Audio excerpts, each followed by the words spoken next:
Dieu. Emprunter ce cheminement. Mais c'est un cheminement qui n'est pas facile. Il est semé d'embûches. Il y a beaucoup d'obstacles. Nous-mêmes d'abord, nous sommes déjà un frein à cette évolution, à ce cheminement.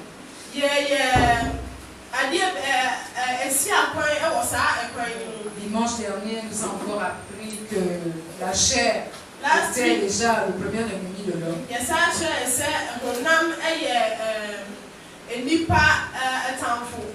Donc nous-mêmes, nous sommes ennemis de notre être spirituel.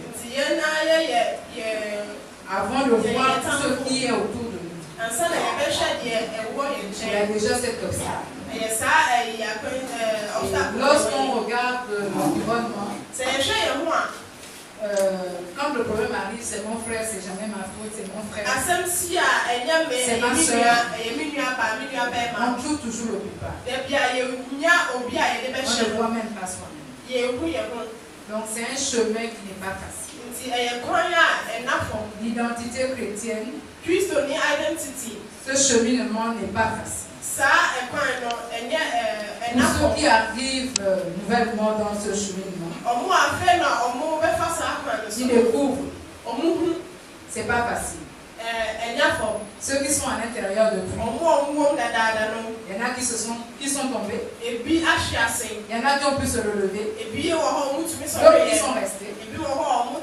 C'est dire que le chemin n'est pas ici. Donc par rapport à tout cela, nous pouvons dire qu'il faut de la persévérance. Il faut de la persévérance. Parce que sans la persévérance, il est difficile de rester sur ce chemin. Il nous est difficile de rester sur ce chemin. Donc c'est le thème que nous allons développer ce matin. La persévérance. On a chanté tout à l'heure. La persévérance. Le frère dit dans son témoignage. On a pu encore voir que c'est la persévérance.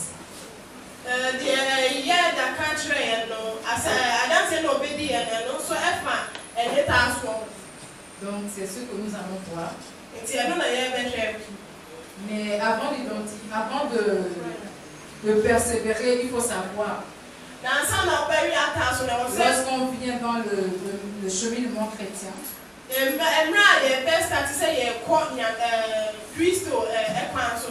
nous venons dans un état. À un moment, on se demande qui nous sommes. Parce qu'on a fourni beaucoup d'efforts, mais qui nous sommes à un moment. On s'arrête sur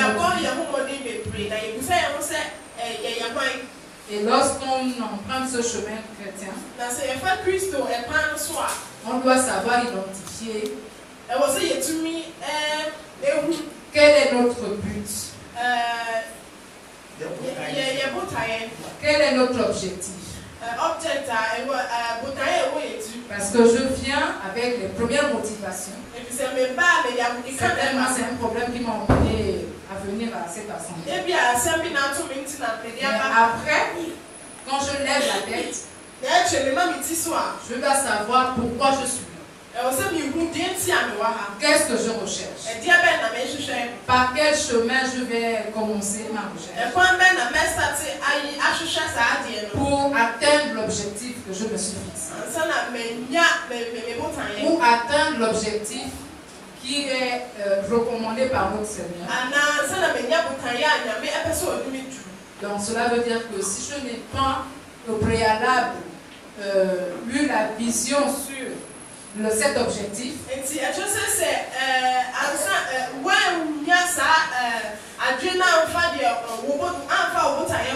il me sera difficile de déterminer les moyens pour y parvenir. Donc c'est tout un cheminement, c'est un schéma que je dois pouvoir réaliser.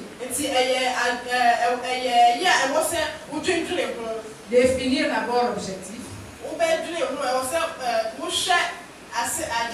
Ensuite déterminer les moyens pour y parvenir.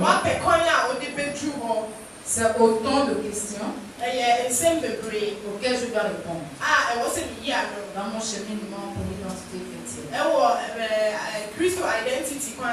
Et pour cela, il faut persévérer.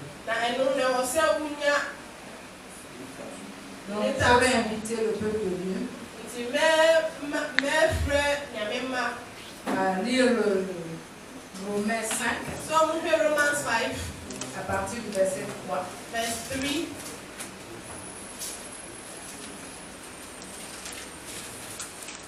Jusqu'au verset 10. Amen.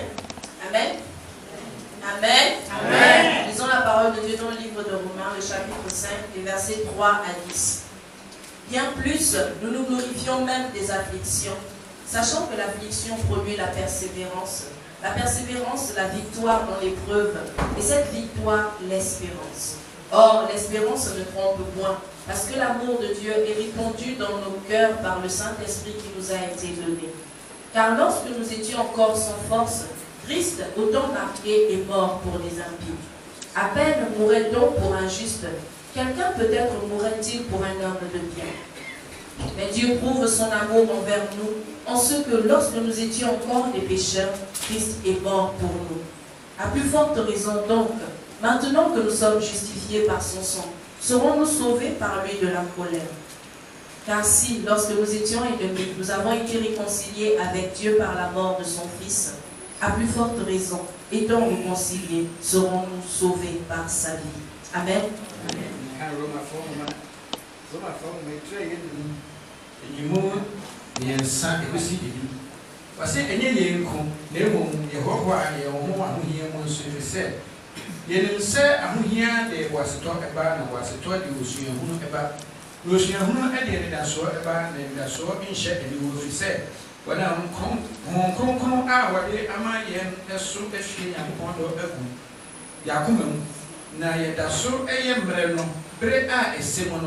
Kristo ewu ma abusuafo na be den se obi ebemu amane de oye onipa tani mpo na de oye onipa pa no de ebia obi besi ne bo se obewu amane onyankopon yi ne do a wade do ye no e kire efi se ye da so ye de oye fo no Kristo ewu ma yi enti afa mu a obu ye bem ni moja mu yi wanam ne so ebe chi ye enkwa afiri abufuo no mu na se bere a ye atamfo no wanam ne ba no ewo so apata ye ne Yakobon ne ntama afei mu ma wapata ama ye yi obechi ye nkwa no so wo ne nkwa no. Amen. Amen. Amen. Amen. Amen. Amen. Alors l'apôtre Paul dans Romains nous dit que nous devons nous glorifier même des afflictions, sachant que l'affliction produit la persévérance. Qu'est-ce que c'est que la persévérance? Le thème d'aujourd'hui c'est la persévérance. Qu'est-ce que c'est que la persévérance? Donc nous pouvons dire que la persévérance c'est l'action de continuer à avancer.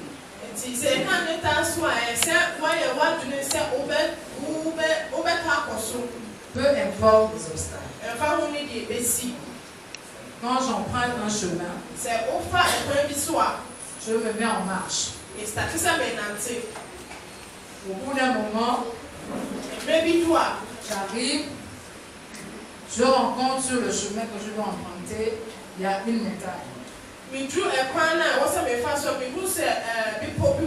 a une montagne qui se dresse devant nous. Est-ce pour autant que je dois m'arrêter, repartir en arrière ou bien avancer? Ok. Donc, tu as entendu dans l'assemblée qu'il faut avancer. Merci. Il faut avancer malgré la montagne qui se dresse devant nous.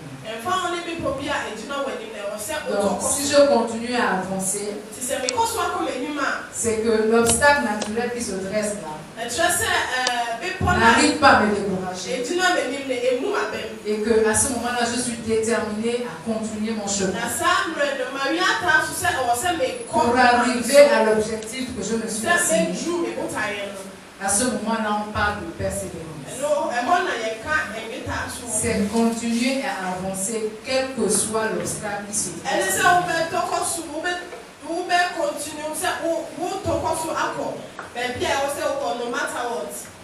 C'est ça la persévérance. Donc l'apôtre Paul nous dit, nous devons nous glorifier même des afflictions. Qu'est-ce que c'est qu'une affliction?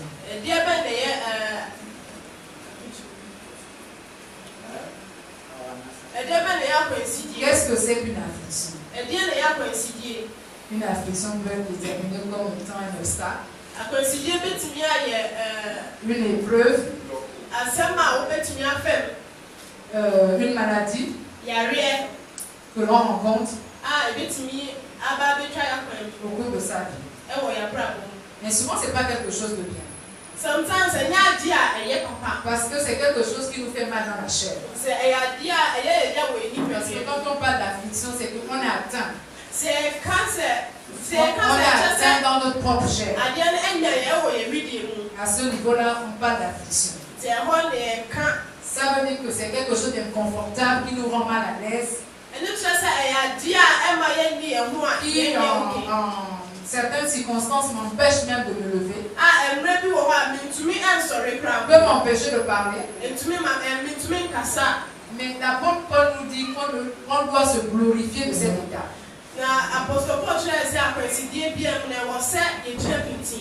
Beaucoup parmi nous, lorsqu'ils ont ce genre d'affliction, beaucoup parmi nous, lorsqu'on rencontre ce genre d'affliction, à coup sûr, c'est le diable qui ne veut pas que j'avance. Donc là, on va commencer à chasser, tuer le diable, en disant que là, il est encore à l'origine de nos malheurs. Mais l'apôtre Paul nous invite à nous glorifier de cet état. Comme moi je suis malade, je vais me glorifier de cet état. L'apôtre Paul nous invite à nous glorifier. Parce que pour lui, cette affliction-là, cet état qui est handicapant pour moi, produit chez moi la persévérance. Cet état m'emmène à me surpasser, à sauter cet obstacle pour poursuivre le chemin. Mais dans notre vie, c'est la chair qui souffre. Comment en même temps j'ai mal, en même temps je dois savoir me réjouir de cet état et penser à ce que cet état produise un autre effet qui pourrait me rapprocher de Dieu plutôt que de m'en éloigner. Comme on dit,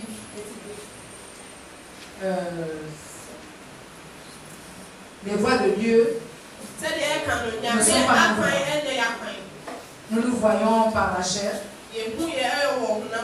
mais c'est par la foi. Il faut voir un certain nombre de choses. Donc l'apôtre Paul demande de ne pas rejeter la souffrance que nous pouvons endurer par moments.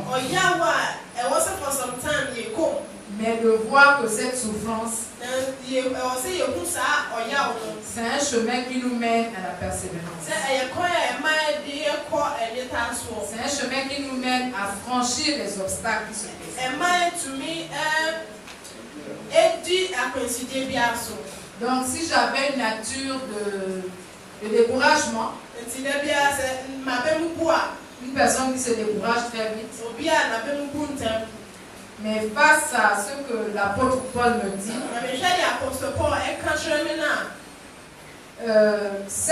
ce qu'il nous demande d'exercer dans notre vie, de se glorifier des afflictions, devrait m'emmener à changer mon comportement, à changer mon caractère. Mais cela n'est pas possible par moi-même. Par moi-même, ce n'est pas possible. Mais avec l'Esprit de Dieu, tout est possible. Là, on voit la souffrance. Avec l'Esprit de Dieu, on a plutôt la joie. On a plutôt la joie. Parce que Christ, déjà, pour nous racheter, il est passé par beaucoup de chemins. Il est passé par beaucoup de chemins.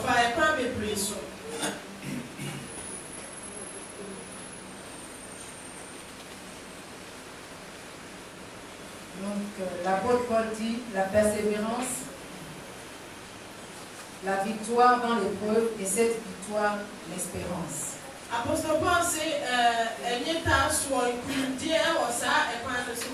Donc, pour lui, l'affliction, donc la souffrance que nous pouvons endurer,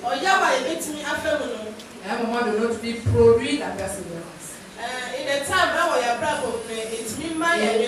persévérance produit la victoire dans l'épreuve.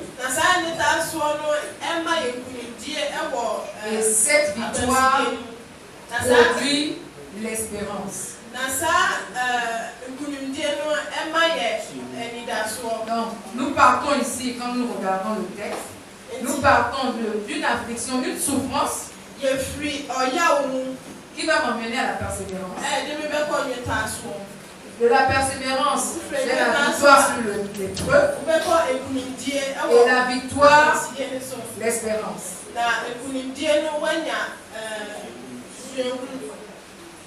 Donc j'ai 4 étapes que je traverse avant d'arriver à l'espérance.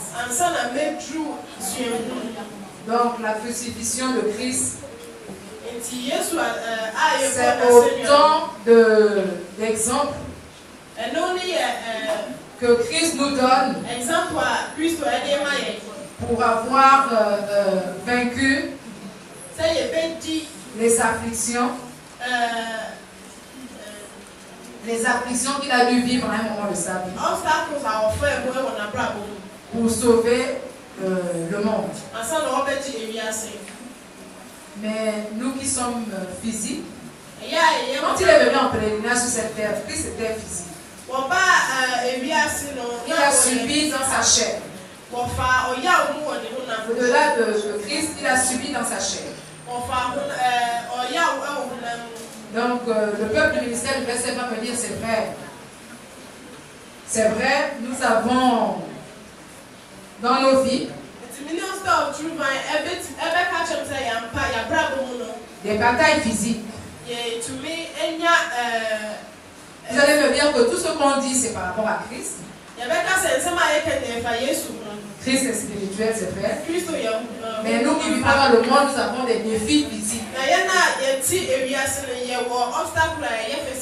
Parce que lorsque ma soeur me pique ou bien va me planter un couteau, le mal là il est physique. Comment supporter ce mal? Et l'apôtre Paul nous dit de persévérer pour avoir des bénédictions qui sont plutôt spirituelles. Mais c'est vrai, nous devons passer par ce chemin.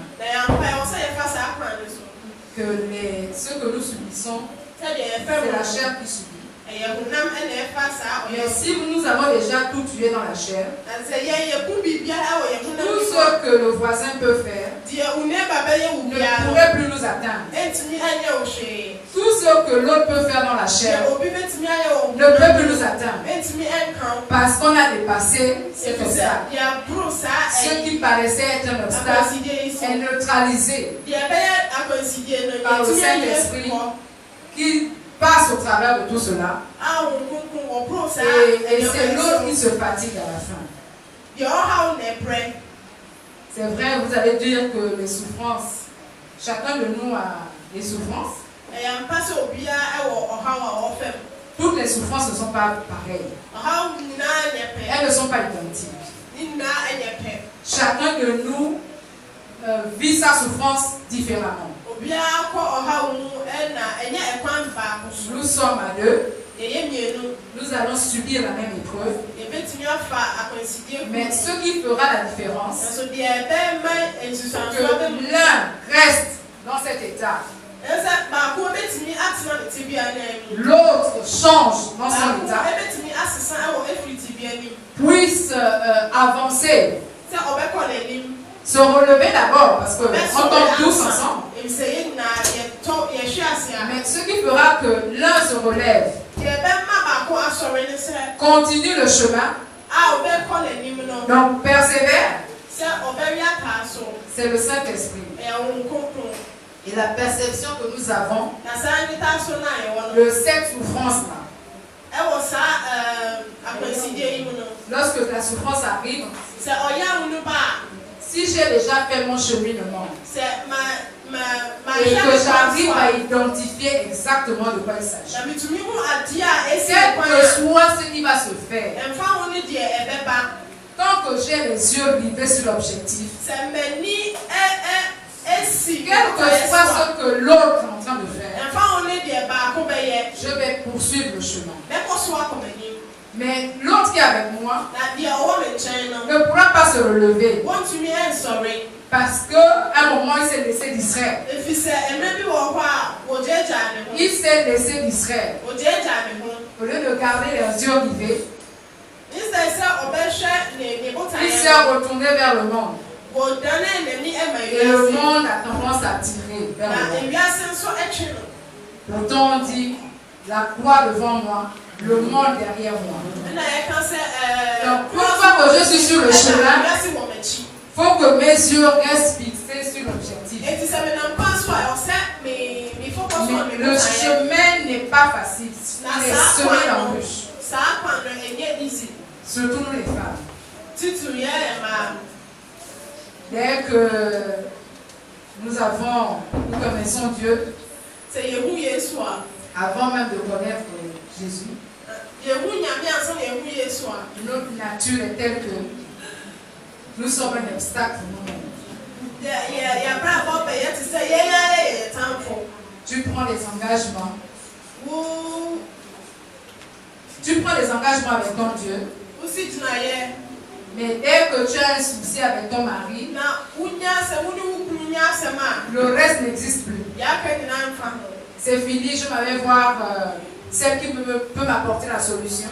C'est bien comme moi, qui peut m'apporter la solution.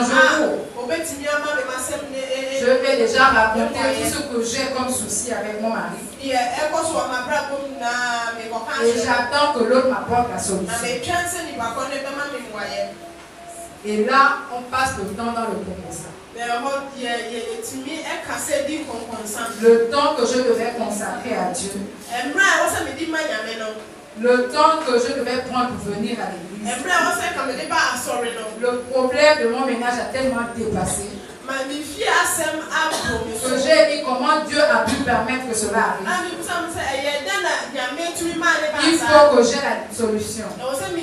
Et là, mon Dieu, je le laisse de côté. Je vais prendre le problème par le bout charnel. Et je vais aller chez la voisine qui semble pas avoir de soucis dans son groupe pour qu'elle m'apporte la solution. Mais pourtant, Dieu a déjà donné sa recommandation par rapport à ce problème. Les souffrances que nous vivons aujourd'hui ne datent pas d'aujourd'hui. Les réponses sont là. Mais dans notre aveuglement, nous nous éloignons en allant chercher des solutions charnel. Alors que nous avons des solutions spirituelles. Tout comme pour nous, toujours les femmes, désolé pour les femmes.